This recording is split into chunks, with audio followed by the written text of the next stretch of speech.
नमस्कार, बहुत बहुत स्वागत है आपका। मैं हूं डॉक्टर एलन वैष्णव और आप देख रहे हैं दमोह डिजिटल न्यूज। आइए डालते हैं सबसे पहले प्रमुख समाचारों पर एक नजर।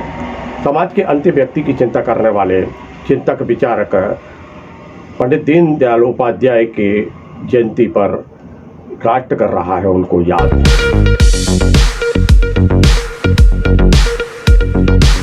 दमोह सांसद तथा भारत सरकार के केंद्रीय राज्य मंत्री प्रहलाद सिंह पटेल ने पंडित दीनदयाल उपाध्याय की प्रतिमा पर किया पुष्प अर्पित और किया नमन।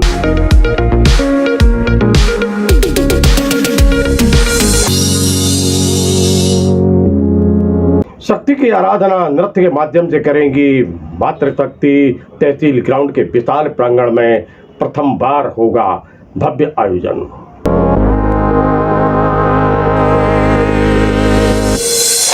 दमोह सांसद तथा भारत सरकार के केंद्रीय राज्य मंत्री प्रहलाद सिंह पटेल ने प्रबुद्धजनों के साथ की बैठक की चर्चा।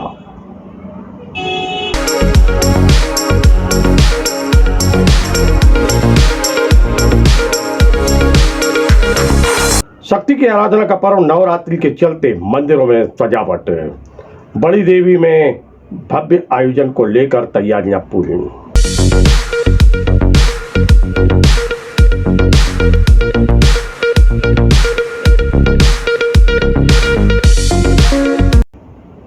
नमस्कार, समाचार विस्तार पे। समाज के अंतिम व्यक्ति की चिंता करने वाले विचारक, चिंतक, महान नेता, नेतृत्व करने की क्षमता रखने वाले, समाज कैसे सुधरेगा, कैसे व्यक्तियों को लाभ मिलेगा, इसकी लगातार चिंता करने वाले पंडित दीनदयाल उपाध्याय को आज राष्ट्र नमन कर रहा है। उनका पुण्य स्मरण हो रहा है। विविध प्रकार के आयोजन पूरे देश भर में चल रहे हैं। बात कर रहे हैं मध्य प्रदेश के दमोह की, तो दमोह सांसद तथा भारत सरकार के केंद्रीय राज्य मंत्री प्रहलाद सिंह पटेल ने पुण्य स्मरण किया, उनको नमन किया, उनके बताए हुए रास्ते पर चलने का संकल्प लिया। स्थानीय दीनदयाल उपाध्याय पार्क में जाकर दीनदयाल जी को पुष्प अर्पित किए, माल्यार्पण किया है।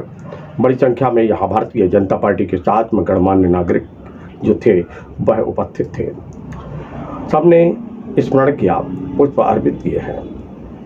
वहीं दूसरी ओर त्रिमूर्ति भवन यानी त्रिमूर्ति जहां है वहां पहुंचे हैं दमोह सांसद तथा भारत सरकार के केंद्रीय राज्य मंत्री प्रहलाद सिंह पटेल। ये तीन मूर्तियां जो हैं वो देश के अंदर एक ही स्थान पर, एक ही जगह पर दमोह में हैं।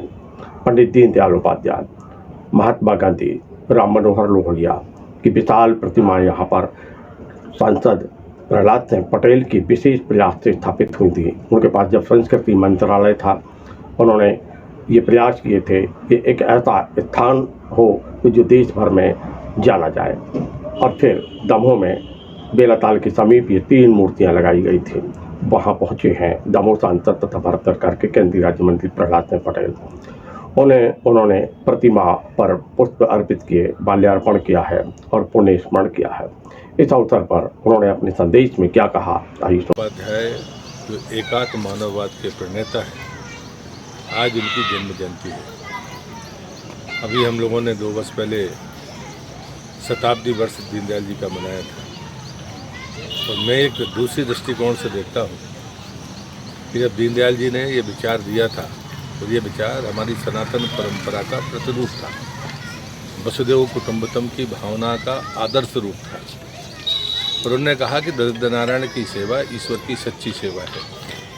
यदि पंक्ति में सबसे पीछे खड़े हुए व्यक्ति को अपनी बराबरी पर लेकर आओगे तब तुम्हारी राजनीतिक सफलता होगी, तुम्हारे विचार की सफलता होगी। जब उन्होंने कहा था तब भारत में हमारे विचार को मानने वाले लोग नहीं थे, लेकिन जब हम उनकी जन्म शताब्दी मना रहे थे तब भारतीय जनता पार्टी की स्पष्ट बहुमत की सरकार थी। हमारी कोई भी राज्य सरकार हो, हमारी कोई भी केंद्र सरकार हो, उसकी योजनाएं, खासकर मोदी जी ने जो योजनाएं चलाई वो दीनदयाल जी के उस दरिद्र नारायण के लिए समर्पित है। प्रधानमंत्री आवास हो, शौचालय हो, गैस हो, हर घर जल हो, आयुष्मान कार्ड हो, यानी रोज़मर्रा की चीज़ों में सरकार का दखल गरीब आदमी के साथ होना चाहिए। ये दीनदयाल जी को हमारी सरकारों की, हमारे कार्यकर्ताओं की श्रद्धांजलि है। और मैं मानता हूँ कि हर व्यक्ति जो भारत की धरती पर पैदा हुआ वो किसी भी जाति धर्म वर्ण का हो, उसे दीनदयाल जी को पढ़ना चाहिए और उनके आदर्शों पर चलना चाहिए। जल के बिना जीवन शून्य है, जल के बिना सब कुछ शून्य है। और जल संरक्षण और संवर्धन, जल स्रोतों के संरक्षण और संवर्धन को लेकर लगातार प्रयास चल रहे हैं। बात कर रहे हैं हम जल संवाद की। तो भारत सरकार के जल शक्ति एवं खाद्य प्रसंस्करण मंत्री तथा दमोह सांसद प्रहलाद सिंह पटेल ने सद्धरू बांध पर पहुंचकर एक जल संवाद कार्यक्रम में सहभागिता की। प्रबुद्धजन उपस्थित थे और साथ में वहां पर अनेक विभाग के अधिकारी भी उपस्थित थे, चिंतक थे, विचारक थे। सबकी उपस्थिति में ये जल संवाद कार्यक्रम का आयोजन किया गया। परंपरा के अनुसार दीप प्रज्वलन के साथ ये कार्यक्रम का शुभारंभ हुआ और फिर दमोह सांसद तथा भारत सरकार के केंद्रीय राज्य मंत्री प्रहलाद सिंह पटेल ने अपने प्रेरणादायी उद्बोधन के साथ सब उपस्थित विशाल जनसमूह को, गणमान्य नागरिकों को, प्रबुद्धजनों को चिंतन और विचार करने के लिए मजबूर कर दिया।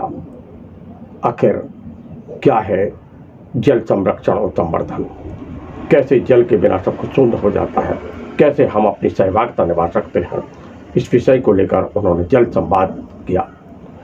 आयोजन के प्रयोजन के संबंध में किस प्रकार अपने विचार व्यक्त किए हैं, आइए सुनते हैं। आदरणीय दीनदयाल उपाध्याय जी का जयंती दिवस हो और इसलिए मैं आज गर्व के साथ इस कार्यक्रम की शुरुआत करता हूं।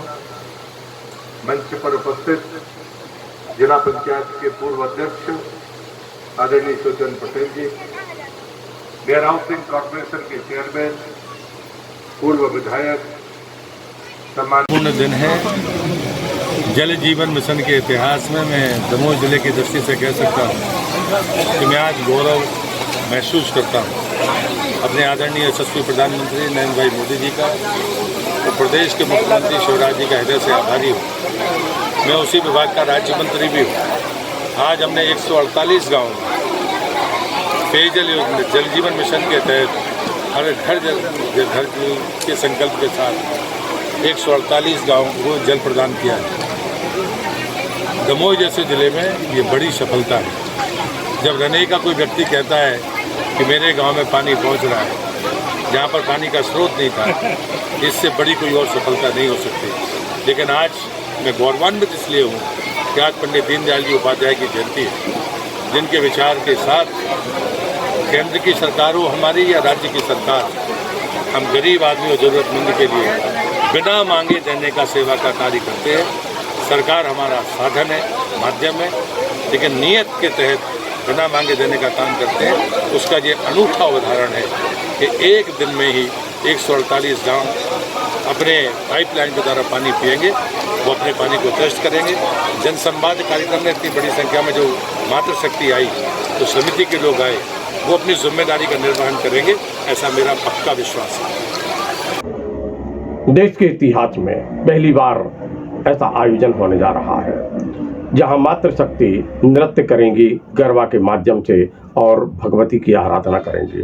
जहां ये परंपरा प्राचीन है, अनेक दशकों से चल रही है, परंतु मध्य प्रदेश के दमोह जिला मुख्यालय पर स्थानीय तहसील ग्राउंड में ये आयोजन पहली बार होने जा रहा है। ये आयोजन एक इतिहास रचने जा रहा है। नवशक्ति गरबा उत्सव समिति के तत्वाधान में वर्ष 2017 में यह आयोजन प्रारंभ हुआ था। स्थानीय महारानी लक्ष्मीबाई कन्याशाला के विशाल प्रांगण में यह आयोजन होता था, लेकिन इस वर्ष अब ये आयोजन तहसील ग्राउंड में होगा। तहसील ग्राउंड एक विशाल ग्राउंड है और इस ग्राउंड में हजारों लोगों के बैठने की और खड़े होने की क्षमता है। यानी बताया जाता है कि लगभग 20,000 से अधिक लोग एक साथ इस प्रांगण में एकत्रित हो सकते हैं। और इतने विशाल प्रांगण में अब नवशक्ति गरबा उत्सव समिति के तत्वाधान में मातृशक्ति आराधना करेंगी माँ भगवती की। आइए लेके चलते हैं और देखते हैं किस प्रकार यहाँ तैयारियाँ चल रही हैं और चर्चा करेंगे हम अमर सिंह राजपूत से कि आयोजन किस प्रकार होगा, क्या है उनका संदेश। नवशक्ति गरबा उत्सव समिति इस वर्ष फिर एक भव्य धमाकेदार प्रस्तुति करने जा रही है और स्थान बदला है। कहाँ है ये प्रस्तुति और किस प्रकार होगा आयोजन? आपके माध्यम से मैं नगर की जनता के लिए आने वाली नवरात्रि महापर्व की शुभकामनाएं ज्ञापित करता हूं। चूँकि हमारा ये जो नवशक्ति गरबा उत्सव समिति का कार्यक्रम है वो नगर की माताओं बहनों के लिए समर्पित है, जो अपनी गरबा नृत्य के माध्यम से माँ की आराधना करती हैं। उनकी आराधना निर्बाध गति से चलती रहे, उसके लिए नवशक्ति गरबा उत्सव समिति कृत संकल्पित है। कल शांति समिति की बैठक हुई जिसमें प्रशासन ने अपनी कुछ चिंताएं जाहिर की, उनसे समिति के लोगों को अवगत कराया। उसके बाद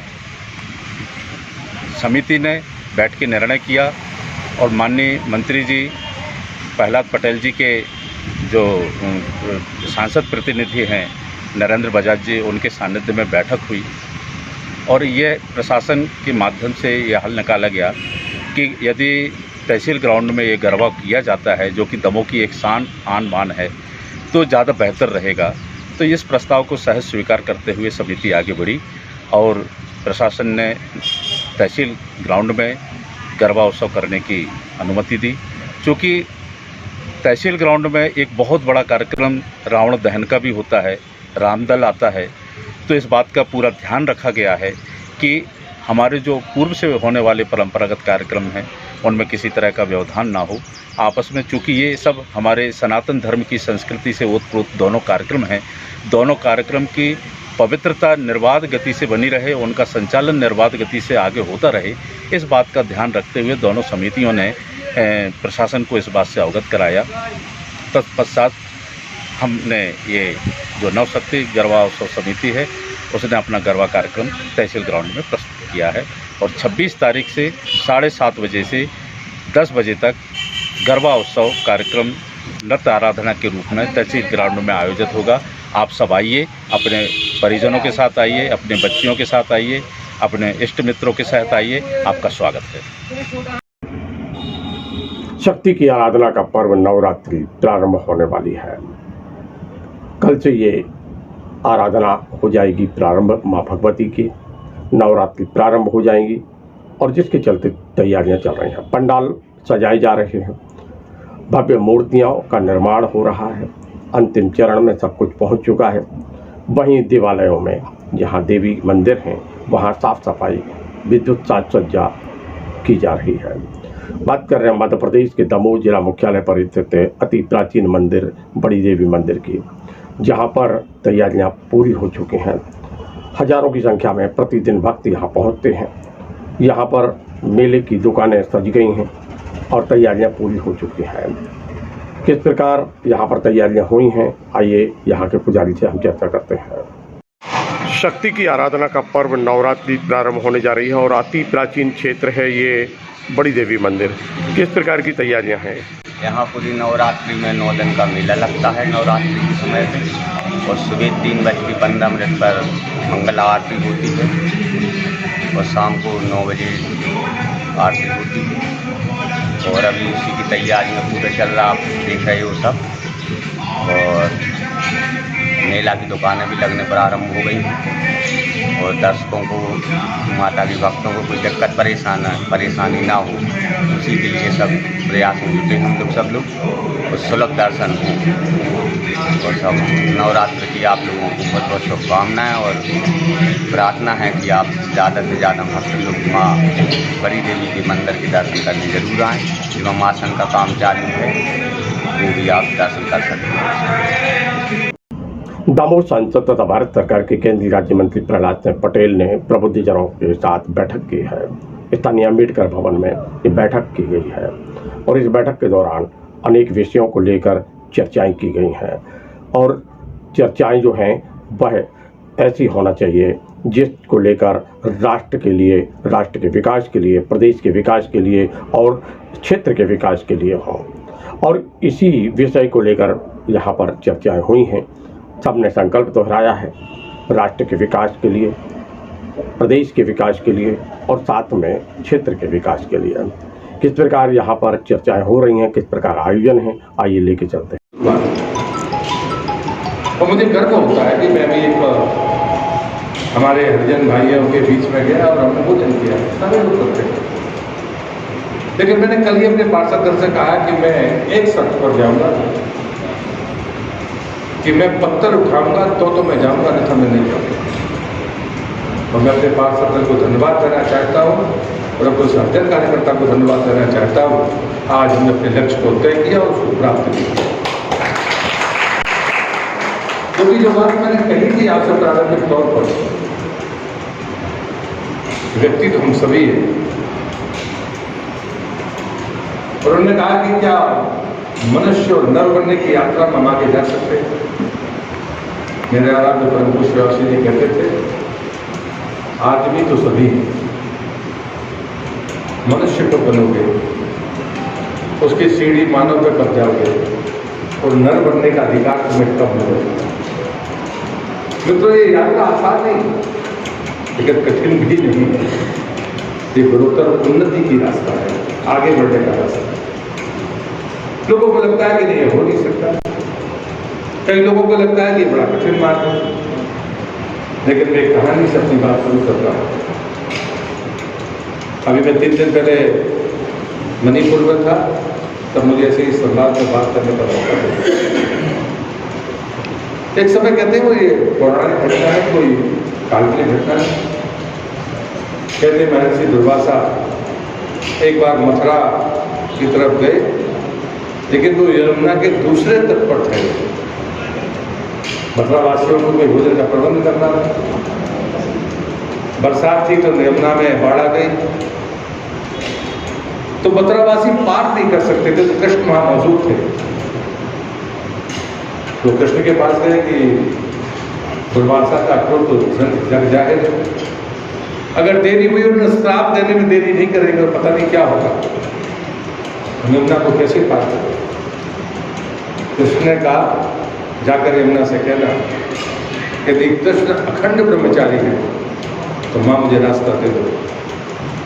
मथुरावासियों को लगा कि जिनकी 16,000 से ज्यादा पटरा नहीं आओ, वो कह रहे हैं कि अखंड ब्रह्मचारी हो तो माँ रास्ता दे देना, लेकिन कोई और रास्ता था नहीं। मथुरावासी चले गए, उन्हें यमुना से प्रार्थना की यदि कृष्ण अखंड ब्रह्मचारी हैं तो माँ हमें रास्ता दे दो। उन्हें रास्ता मिल गया, वो दुर्वासा जी के पास पहुंचे, उन्होंने उनको भोजन कराया। यमुना में फिर बाढ़ थी, हमने भगवान दुर्वासा को वो भी बताया जो कृष्ण ने कहा। तो उन्होंने दुर्वासा जी से कहा कि आप कृपा करिए कि हम वापस कैसे जाएं, भोजन तो आपका हो गया। तो दुर्वासा ने कहा, दुर्वासा जी कहते हैं कि जाओ यमुना से जाकर कहना यदि दुर्वासा अखंड उपवासी है तो माँ मुझे रास्ता दो। जो भोजन लेकर आए, जिनने भोजन कराया, उनसे दुर्वासा जी कहते हैं कि जाओ यमुना से जाकर कहना कि अखंड उपवासी दुर्वासा अगर है तो माँ मुझे रास्ता दे दो। कहते मथुरा के वासियों को यमुना में रास्ता दे दिया। वो और बेचैन हो गए, वो फिर लौट के कृष्ण के पास गए कि ऐसा हमारे साथ में हुआ। कृष्ण ने तर्क नहीं किया, कृष्ण ने सिर्फ इतना ही कहा यदि व्यक्ति अपनी आत्मा को और अपने शरीर को अलग कर दे तो ये संभव है। जो दिखता है वो संकल्प नहीं होता, जो दिखता है वो आत्मा का भाव नहीं होता। तो मुझे लगता है कि आसान हर कोई नहीं कर सकता, लेकिन ये हो सकता है। ये संकल्प पैदा अपने भीतर हो, ये सामर्थ्य मेरे भीतर पैदा हो कि मैं अपनी आत्मा की स्वतंत्रता और शरीर की स्वतंत्रता को अलग कर सकूं, तो ये संभव है जो मैं कह रहा हूँ। मुझे लगता है कि जो दीनदयाल जी कहते वो यही कहते हैं कि जरा मनुष्य बनने की यात्रा में हम कितने आगे थे। और मैं मानता हूँ कि जो लोग इस सीमा को पार कर जाते हैं तो समाज में ऐसा काम करते हैं जो अमरता के अलावा कुछ और नहीं देता। और इसलिए कई बार आप देखते हैं कि हम वही व्यक्ति हैं। 18 घंटे काम करना ये बहुत चीज़ें नहीं है। मोदी @20 जब कहा गया तो ये 20 साल के सार्वजनिक जीवन के बारे में मैं कहता हूँ एक सामान्य आदमी के नाते 20 वर्षों से कोई आदमी सार्वजनिक जीवन में हो, वो भी राजनीतिक सत्ता का प्रमुख केंद्र पर बैठा, कभी राज्य के प्रमुख केंद्र पर बैठा है, बाद में देश के प्रमुख ताकत पर केंद्र पर बैठा है, लेकिन वो 20 साल में एक भी दिन छुट्टी नहीं लेता। इस संकल्प के बगैर संभव है। हम उनके गुणगान करने के लिए नहीं खड़े, लेकिन आत्मावलोकन का अधिकार हम सबको भी है। क्या मैं कर सकता हूँ? क्या मैं 2 वर्ष तक छुट्टी ले लूँ? ऐसा संकल्प ले सकता हूँ? मैं तो कह रहा हूँ उस संकल्प के रास्ते पर चलने के लिए प्रेरित होना ना कोई बात।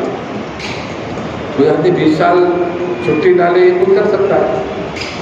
ऐसे बहुत सारे होते रहे लोग नौकरी में हैं जिन्हें कभी छुट्टी नहीं दी, वो नियमित जाते रहे। लेकिन मैं दूसरा प्रश्न करता हूँ, ये तो शायद कोई संकल्प लेगा और पूरा हो भी सकता है, लेकिन 20 साल में कोई आदमी बीमार ना हो, ये ईश्वर की कृपा के बगैर हो नहीं सकता। बात आपसे देश का प्रधानमंत्री जब काम करता है तो सिर्फ इसलिए नहीं कि वो किसी पार्टी का कार्यकर्ता या नेता है, उसके कार्य प्रणाली से समाज देखेगा। और अभी हम लोग एक बार मंत्री परिषद की बैठक में बैठे थे तो उन्होंने 2 बातें कही। वो 2 बातें में मुझे लगता है यहाँ पर मुझे कहनी चाहिए। उन्होंने जिस स्थिति की बात पांडे जी ने कही है, ये स्थिति को समझना हमें आना चाहिए। उन्होंने कहा कि जब मैंने पहली बार कहा था कि कोई सीनियर सिटीजन अपनी सुविधाएं छोड़ सकता है, और बाद में 50 लाख लोगों ने इस देश के सीनियर सिटीजन्स ने अपनी सुविधाओं को छोड़ दिया। बोले मैं उसी दिन समझ गया था कि देश का मनोभाव क्या है। बोले ये मेरा पहली कोशिश थी जब मैंने कहा था जनता मुफ्त में मांगने की आदि हो गई है और लोग देने की आदि हो गए, तब मैंने पहली कोशिश की थी इस देश की जानकारी देने के लिए कि लोग क्या चाहते हैं। तो नवजिंदगी के देश के 50 लाख वो लोग सीनियर सिटीजन जिनकी आयु के बाद उनका जीवन कठिनाइयों के दौर पर होता है, वो अपनी सुविधा छोड़ देते हैं सिर्फ प्रधानमंत्री के कहने पर। उसी दिन बोले मैंने तय कर लिया था कि देश का मिजाज अच्छा है, मैं इस कड़े रास्ते पर चलूँगा। तो ये होती है समझदारी। जिस स्थिति की बात पांडे जी कर रहे थे, बिरला जी कहते थे हम सबके भीतर सकारात्मक भाव है। हम स्वार्थपरक परिस्थितियों में कभी विचलित हो सकते हैं। हमारा लालच हमारे रास्ते को रोक सकता है, बदल सकता है, लेकिन स्वभाव नहीं बदलता। आदत बदल सकती है, स्वभाव नहीं बदलता। मेरे आराध्य प्रभु सदा जी मुझसे कहते आदत और स्वभाव में जमीन आसमान का अंतर है। आदत बदल सकती है, स्वभाव नहीं बदलता। और उन्होंने कहा कि कभी आदत को स्वभाव मत करना चाहिए। आदत अच्छी हो या बुरी हो तो स्वभाव नहीं करना चाहिए। मुझे लगता है कि जब कभी हम राजनीतिक क्षेत्र में काम करते हैं या सामाजिक क्षेत्र में काम करते हैं, किसी भी क्षेत्र में काम करते हैं, हमें कुछ चीज़ें कुछ लोगों से सीखनी ही चाहिए। और जब मैं आज आपसे विनती करने के लिए खड़ा हूँ, इसलिए नहीं कि कोई नेतृत्व हमारे पास पैसा है। हाँ, नेतृत्व की प्रकृति को हमने क्या दुनिया ने स्वीकार कर लिया।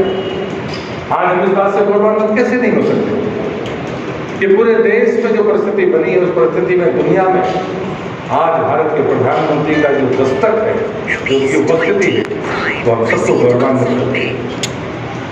और जिन चीजें सिर्फ इसलिए नहीं को भारत के प्रधानमंत्री तो और भी बने, लेकिन काम करने के तरीके में हमेशा अगर आपको दिखेगा तो दीनदयाल उपाध्याय जी का वो संकेत, वो संदेश, वो सिद्धांत मूर्त रूप लेते थे। दरिद्र नारायण की सेवा ईश्वर की सच्ची सेवा है। दीनदयाल तो मित्रों, ये थे अब तक के प्रमुख समाचार। कल फिर मिलते हैं नए समाचार के साथ। तो देखते रहिए द मोदी चैनल न्यूज, आपको 19-1 चैनल पर ये हम समाचार प्रसारित करते हैं। प्रतिदिन समाचार प्रसारण होता है और हम संकल्पित हैं इस बात को लेकर कि निष्पक्ष निर्भीकता के साथ हम समाचार लेकर आपके बीच में आए। शासन प्रशासन को हम जन समस्याओं को लेकर आईना दिखाएं।